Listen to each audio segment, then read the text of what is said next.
Ed, this is something. This is a big deal, Ed. And I just want. It's a gratitude post. I'll tell you why. When I was 18 to 20, I was in a situation, Ed, where I was held hostage by somebody not even my boyfriend, but who used to beat me up, Ed, and control me with physical beating and keeping my wallets and cards so that I couldn't go away. It was a trafficking situation, Ed. And Ed, when I left, somebody asked me why did you take so long, to someone was beating you up so bad every day, why did you tolerate it? And I didn't know it. I was like, there were many reasons, but more than why did I take that long, Ed, I want to tell you why I actually finally did take that step. And the truth is, Ed, is because when I was in India and I was growing up in India, I never saw one representation or demonstration or example of a woman who had said no to abuse from their families, their own families, or their husband or boyfriend. You will never see in this culture the acceptance of a woman who has come out of the path that the culture says is the path for a woman. And it's not even just for women, it's for men as well, Ed. So I never ever saw, let's say, a single woman happy, um, financially well, and accepted, Ed, just accepted by the society. I never saw Ed growing up. So in my mind, that storyline did not exist. It didn't exist.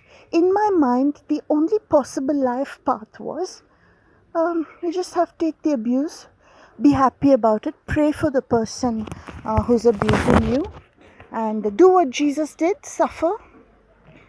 This was my mental idea, Ed, and it was also my subconscious programming, and that is why. And I want to tell you, Ed, why I actually took the step to come out of it.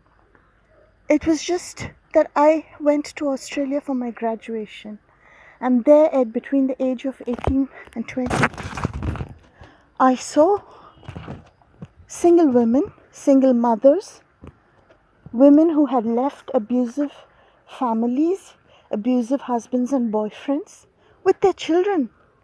And I saw them being accepted in society. I saw them shopping without shame. I saw them being sexy without shame.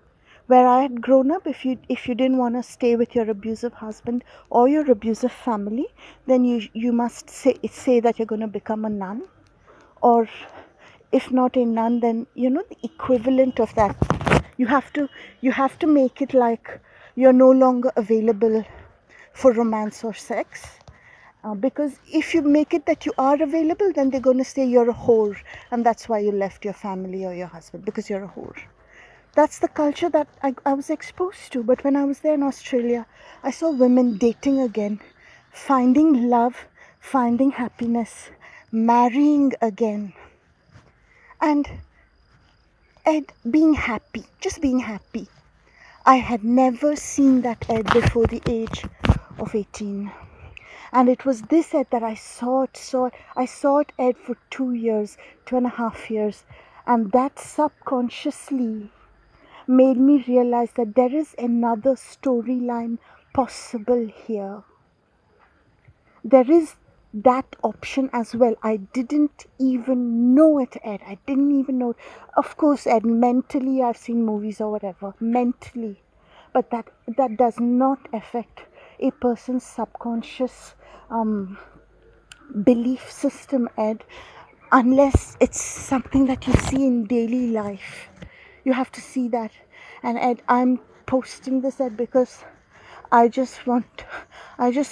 have such gratitude, Ed, for the women who said no to abuse, and not just women, Ed, but even men, because this is a chokehold, this is a stronghold of oppression, Ed. Men are in unhappy marriages and with abusive parents, abusive girlfriends, abusive wives. And Ed, I have seen them also come out of it. And men have a lot more to deal with because they get separated from their children. But they do the right thing. They do the right thing. And Ed, I'm just so grateful for those people, Ed. Once upon a time, Ed, even in Australia, even in all the Western countries, the culture was like this. But people start breaking out of it. And because of that, Ed, today on the internet, you can see single women who've said no to abuse, living happily. They're traveling, they're posting photos, they're doing what they believe in, believing, what they believe in, Ed. They're being happy. They're being happy. This is something, Ed, that I had never seen before. And this is what gave me the courage, Ed, to change my life like I did. I just want to say, Ed, like, for everybody who has, made that decision, Ed, not to tolerate abuse in their lives, that you don't know whose life you're changing with your decisions.